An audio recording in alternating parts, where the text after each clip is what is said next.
The coaching carousel continues throughout the NFL as we officially enter the 2023 offseason. We talk about Eric Bieniemy finally being on the move to the Washington Commanders. We talk about Shane Steichen's hire as the Indianapolis Colts head coach and get into all the other coaching moves around the league coming up next here on this episode of Locked On NFL. You are Locked On NFL, your daily NFL podcast.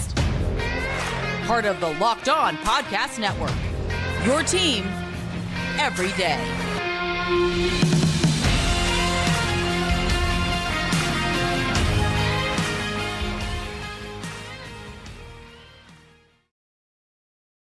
Welcome into another edition of the Locked On NFL podcast, your daily NFL podcast. We're here on the Locked On Podcast Network, your team every day, and it is Monday, so that means you have me, Kevin Oestreicher, one of the many NFL experts here on our network, and we are free and available on all podcasting platforms. That includes over in video form on YouTube, and today's episode of Locked On NFL is brought to you by Ultimate Football GM. If you ever dreamed of becoming an NFL general manager and managing your football franchise, this game is definitely for you. Download the game. This is at ultimate-gm.com or look it up on the app stores. Our listeners get a 100% free boost to their franchise when using the promo code Locked On in all caps in the game. And we are back here. We're officially 1 week without football.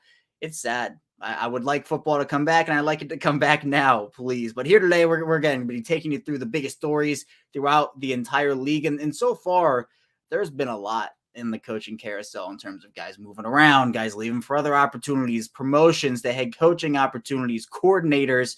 We're going to dive into the biggest stories about that coaching carousel today. First off, we're going to be talking with David Harrison of Locked On Commanders about Eric Bieniemy, and if Eric Bieniemy is the perfect fit for what the Commanders want to do on the offensive side of the ball, get a bit into the history of Eric Bieniemy and more. Then in the second segment, we'll be moving over to the Colts side of things, talking with Jake Arthur of Locked On Colts about Shane Steichen, how they were able to pry him away from the NFC champion Eagles and get him into their coaching staff, and how they might build out that staff and that roster under Shane Steichen. And then finally, I'll be taking you through the rest of the hires. We'll talk Jonathan Gannon, Todd Monken, and other hires throughout the league. So a jam-packed episode today.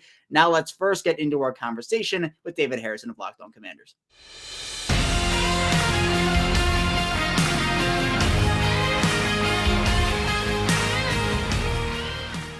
Eric Bieniemy finally on the move after a successful tenure over in Kansas City. He's going over to the Washington Commanders to be their offensive coordinator and assistant head coach. And here to talk about that with me today is David Harrison, one of the hosts of Locked On Commanders. And David, I know the Eric Bieniemy situation was very controversial for many years in terms of why he was not getting a head coaching position.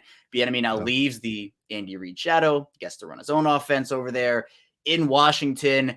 Is this a hire for you that the Commanders should be really, really happy with, that they were able to get Bieniemy? I mean, I think they should. Yeah, absolutely. Because if Andy Reid is correct, and there's a famous story of him I don't even want to know if he held court or just kind of like infiltrated an owners meeting, but basically, spoke to a group of owners or the majority of the NFL owners in a closed door session, and essentially took him to task for not hiring Eric Bieniemy, for Eric Bieniemy not having a job.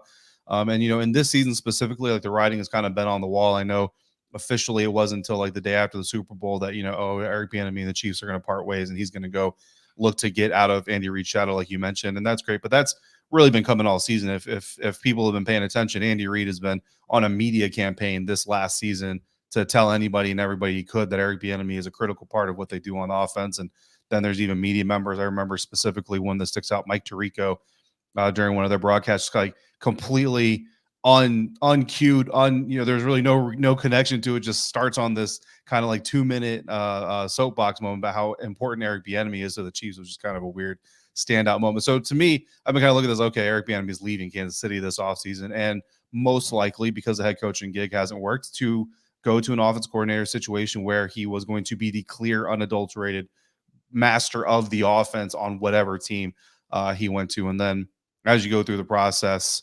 the connections are always there in the National Football League. Ron Rivera and Andy Reid have a tight connection from their time coaching together. Harbaugh and Baltimore, as you well know, and Andy Reid also had that connection. So Baltimore and Washington really very quickly became the two destinations. Once Todd Monken got hired, I mean, that was pretty much all she wrote. You know what I mean? And again, Eric Bieniemy and the Chiefs announcing that he won't be back.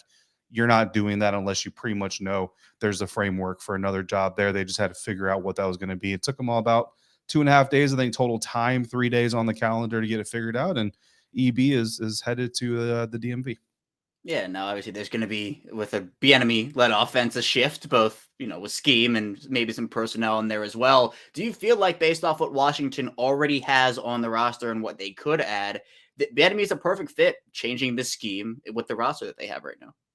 Yeah, I think it's beautiful, honestly, to be quite honest with you. I think that, by and large, Tyreek Hill, one of the best wide receivers in the National Football League. So I think if you stack him up against any individual receiver, there's not a lot in the NFL that are going to really stand up and say I could be better than this guy on a snap to snap basis. So Terry McLaurin, as great as he is, not a Tyreek Hill, right? But I think when you look at Terry McLaurin, Curtis Samuel, Jahan Dotson, I know I talked to Ryan Tracy, a Locked On Chiefs. He actually thinks that De'Ami Brown could be a sleeper to really step up in this EB offense. And then, of course, you got the draft coming up where they might be able to add another weapon or two. All their tight ends has been a little bit confusing. They like to run a lot of inline tight end sets, trying to ask them to block. They don't really have a lot of big blocking type tight ends. So maybe Eric Bieniemy's scheme, obviously Travis Kelce, not the biggest blocker in the National Football League from the tight end position. So you look at the tight end room, it looks to fit. And Brian Robinson, honestly, is kind of a running back that Kansas City really hasn't really had, but I think they've kind of looked for a little bit in Clyde Edwards-Helaire, like not the big thumper, but just someone with a little bit more power. I think Brian Robinson Jr. will finally give that to EB, but then you still have Antonio Gibson, who kind of shows that one cut receiver back type slash and dash type of ability that he's been able to accentuate so much in Kansas City. So yeah, I mean, I would, without being disrespectful to Tyreek Hill and obviously not Travis Kelce, I would venture to say that holistically, when you go from top to bottom, this might be the most stacked of an offensive group that he's had. The quarterback and the offensive line are going to be the questions. Yeah, and I know the quarterback, obviously, Sam Howell looks to be the guy that the Commanders are moving forward with. I know they made that clear to Bieniemy. Bieniemy still took the job, so to me, that's a positive sign, at least, that Bieniemy believes in Howell. But do you, David, believe in Sam Howell is the next guy for this franchise?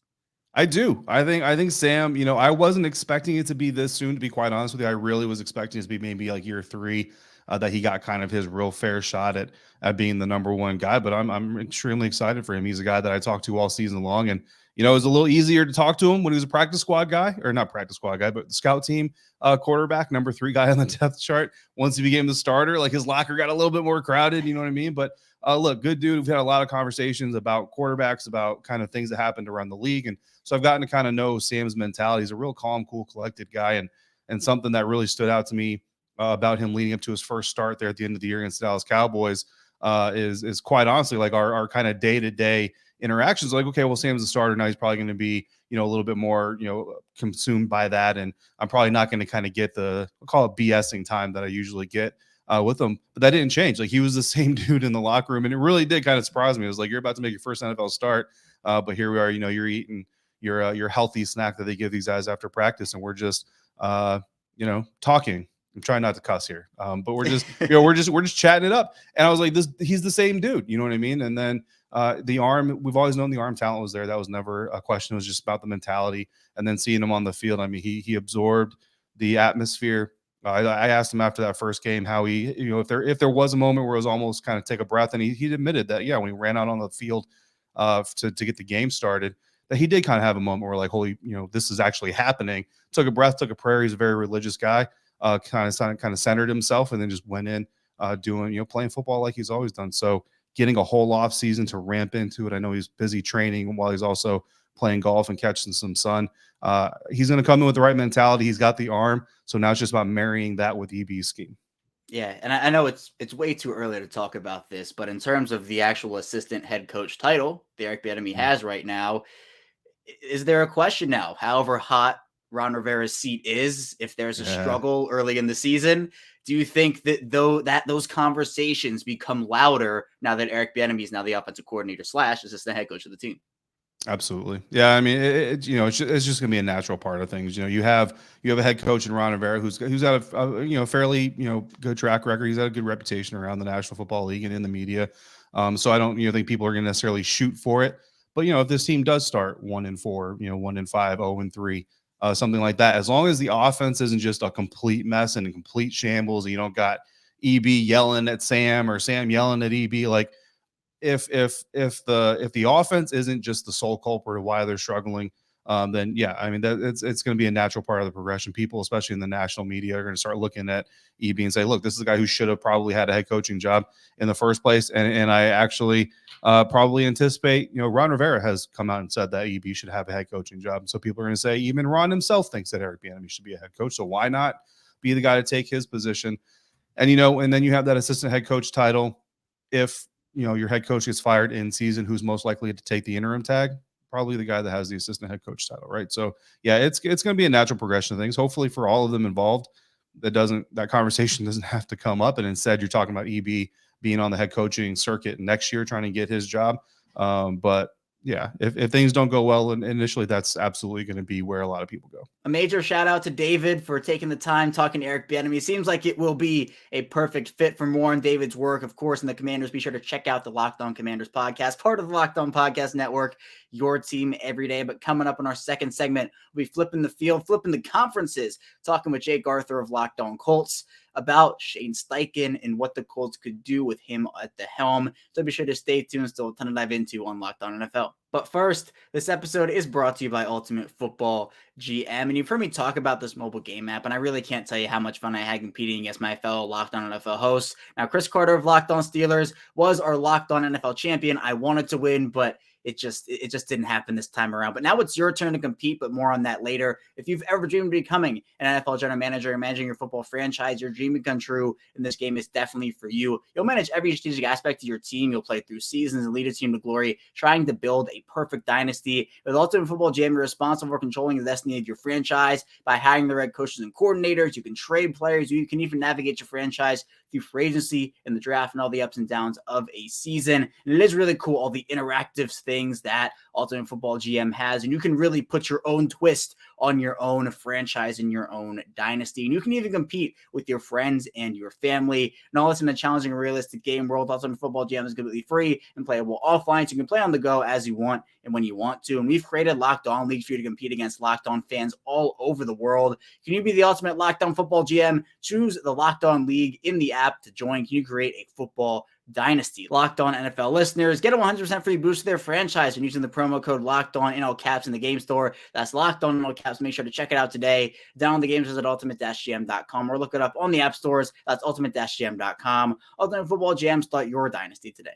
We are back here, our second segment of Locked On NFL. Kevin Oestreicher, your Monday host.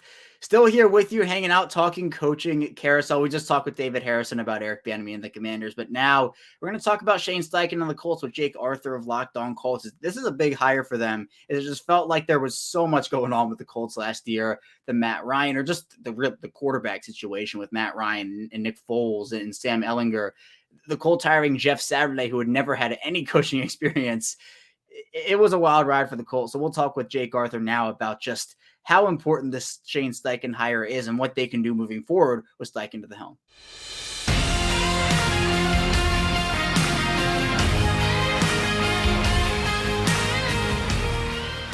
Well, the Indianapolis Colts get their guy, Shane Steichen, the former offensive coordinator of the Philadelphia Eagles, now the head coach over with the Indianapolis Colts. Here to talk about that and more is Jake Arthur, one of the hosts over at Locked On Colts. And Jake, it felt like this hire, the Eagles lose both their coordinators, both two very talented guys. The Colts get the offensive mind here in Shane Steichen.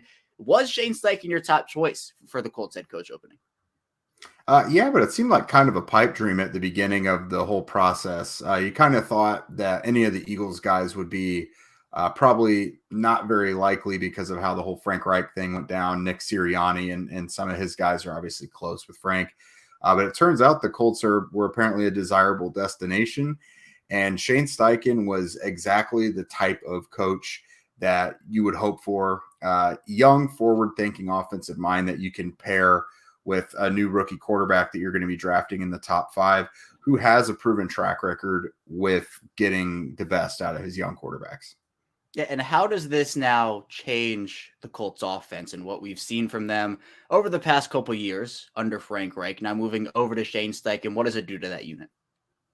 Yeah, so you already knew you had to get quarterback regardless of who the head coach was going to be, but now this gives you more confidence because, again, Steichen has had success working with quarterbacks, Phillip Rivers, Justin Herbert, now Jalen Hurts. He's even gotten some really good play out of guys like Tyrod Taylor and Gardner Minshew. So he's worked with all different types of quarterbacks and has gotten good play out of them. So with this now, you look at what quarterback you're going to draft, and maybe you have to be a bit picky because they're going to have a certain type of coach. But now Steichen, you can give him any of these guys. If you want to duplicate what he just did with Jalen Hurts, then maybe look at Anthony Richardson. Probably opens the door a little bit for a guy like Bryce Young, because you thought maybe the size there was going to be an issue, but if anyone can make it work and get him to maximize what he can do, it's probably Steichen. So you can really go with any of these top 4 quarterbacks now, and it's probably going to work out because of Steichen. Yeah, and it feels like, when all these head coaching opportunities are open, it's always that domino before you can really get a full 100% clear picture on how the offseason could potentially look based off of that coach's philosophies and their strengths and their weaknesses. So now with Steichen, how does the offseason for the Colts kind of take shape for you, Jake, in terms of what you'd like them to see do? Yeah, so I think you got to make sure that offensive line is reinforced. I think you learned a hard lesson last year of just kind of giving new guys the job without competent competition behind them. It turns out Matt Pryor and Danny Pinter went into last year as the starting left tackle and right guard. That was a disaster. Obviously, everyone saw how poorly things went for the Colts for a long time. They got the offensive line figured out by the second half of the year, but they've still got young guys in a couple spots. They need to have insurance. Steichen has worked with some really good offensive line play, especially with the Eagles, with Jeff Stoutland as the offensive line coach. So you're going to need to make sure that you're giving Steichen and this rookie quarterback a really good offensive line. Your defense is probably okay. Maybe add a couple pieces here or there for depth. But I would look to try and add at least one more playmaker wherever you can, whether it's the draft or, a quick hitting free agent. Just give them one more playmaker to add into that passing game. And I think their offense should be able to be night and day from last year. I'm not saying it's going to be a top unit, but a competent one that can consistently put some points on the board. Yeah, and now as Steichen continues and will now start to kind of make and build the rest of his staff, how would you like to see the staff be assembled under Steichen? Yeah, so again, it's going to all come back to offensive line, but the first one you've got to nail is that offensive line hire. You guys are going to see this, our Monday episode of Locked On Colts. We just said, you could pinch pennies with every other position you're going to give out there. Just throw all the money at offensive line coach. Roy Istvan, who is the assistant offensive line coach with the Eagles, looks like he's the front runner. So that's the guy you really want to lock up first and foremost. And then as for offensive coordinator, it's going to be Steichen calling the plays. So you really just want to find a guy who is a good teacher and communicator with the players who can, take Steichen's game plan and just really digest it to the players essentially.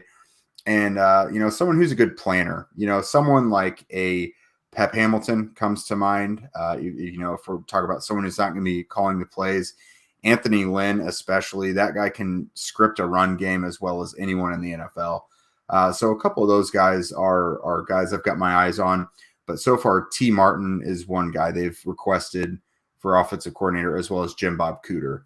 So those are some names to keep an eye on. We haven't heard a full list yet of who's been requested, but those are some wants and some guys who have actually been requested so far.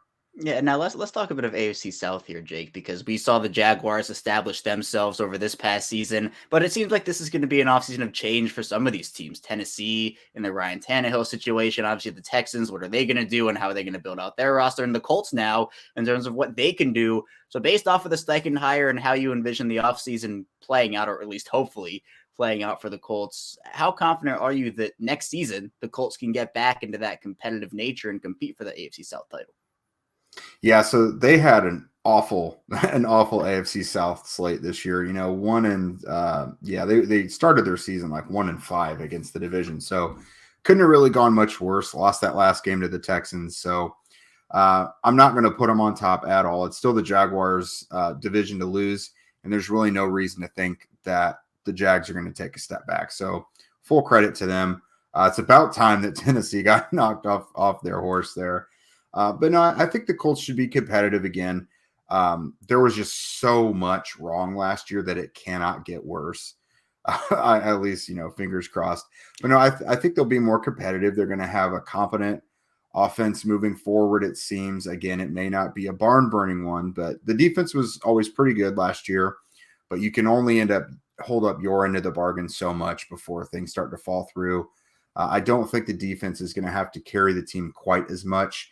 And, I would imagine the Colts finish second or third in the division next year. I'm excited for the Steichen era in Indianapolis. We'll see what happens with it. But thanks again to Jake for hopping on, taking the time, talking with me about the Colts. For more on Jake and the Colts, be sure to follow along with the Locked On Colts podcast, part of the Locked On Podcast Network. But in our final segment, we'll be talking about the rest of the coaching hires from throughout the last week, talking about Jonathan Gannon, another Eagles coordinator, going this time to the Arizona Cardinals, Todd Monken becoming the Baltimore Ravens offensive coordinator, and a lot more. So don't go anywhere. Still a lot to talk about here on Locked On NFL. We've returned here, our final segment of Locked On NFL here on Monday. Kevin Oestreicher, your host, still here with you. And I'm going to be taking you home throughout this final segment as we talk coaches, continue to talk coaches. And I think the other one that we need to talk about here, we just talked about Shane Steichen, the former Eagles offensive coordinator, going to the Colts. Well, the Eagles lost both their coordinators in a matter of just a couple days here, right after their Super Bowl loss. Jonathan Gannon, their defensive coordinator, goes over to the Arizona Cardinals. And people in Arizona seem happy with this hire.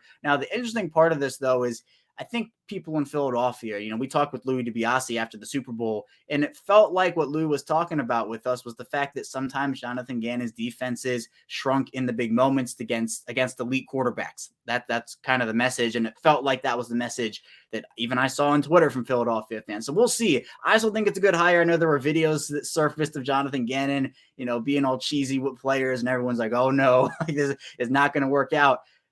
It's too early. It hasn't even been a week yet. I'm not putting that label on Jonathan Gannon yet. But for the Eagles losing both coordinators, I think one shows the operation they're running over there in Philadelphia is super successful.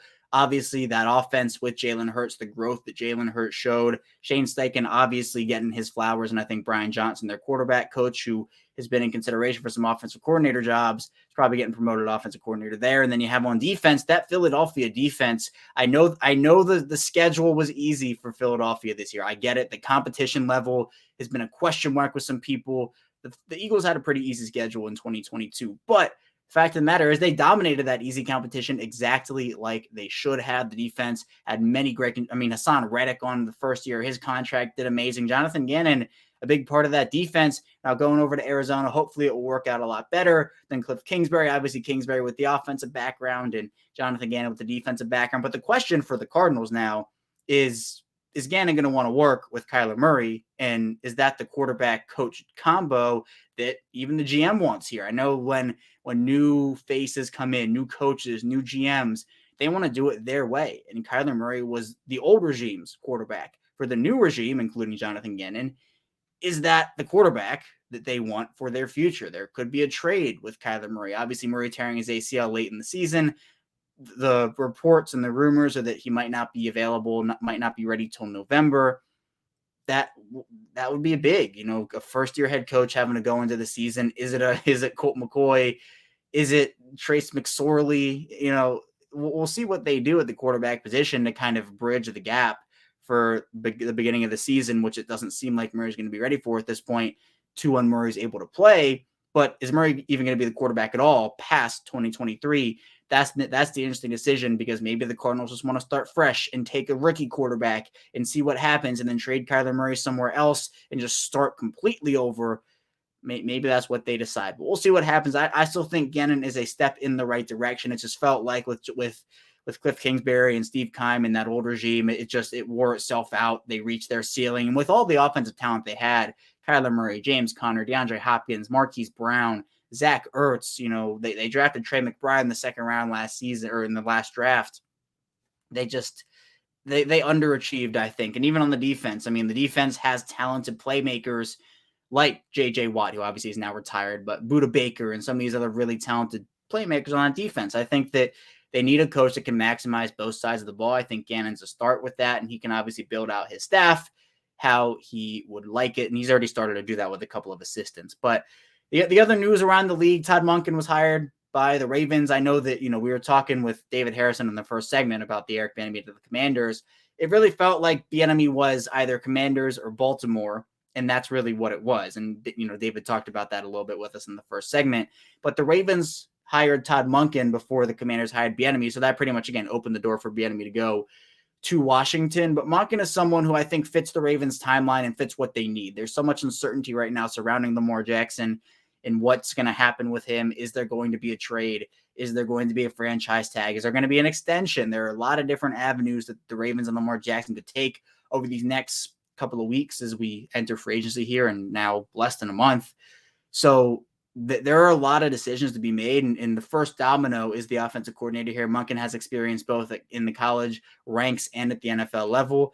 Obviously, back-to-back national champion over there. Georgia with Stetson Bennett at the helm. He had work in Tampa Bay with Dirk Cutter is the head coach. Monken was the offensive coordinator there from 2016 to 2018. In 2019, he was the offensive coordinator for Freddie Kitchens, his only season in Cleveland, which was a pretty big disaster. But a lot of this, I think, had to do with the situations he was placed in. I mean, in his final year in Tampa Bay, Monken ended up having the second best passing offense. Then he went over to Cleveland for that 2019 season and had the fourth best rushing offense. So someone who can work with personnel, adapt to a scheme, definitely likes to throw the football. That's where the Ravens need to improve. But he can also work with heavy personnel and work with success in the run game. So the Ravens can keep some of the stuff that they did really well under the Greg Roman regime. But they can now have Monken come in and be creative, be innovative with some of the new aspects they need to, I think, take this offense to the next level. But we're going to see. I think Todd Monken can do a good job both with and without Lamar Jackson. But the whole timeline changes. The whole timeline changes depending on what does happen with Lamar Jackson. But that's all I have for you here today on Locked On NFL. Thank you so much for tuning in today with us. I'm going to get back here tomorrow with more NFL content with your Tuesday host. So be sure to stay tuned for that, and we will see you right back here tomorrow.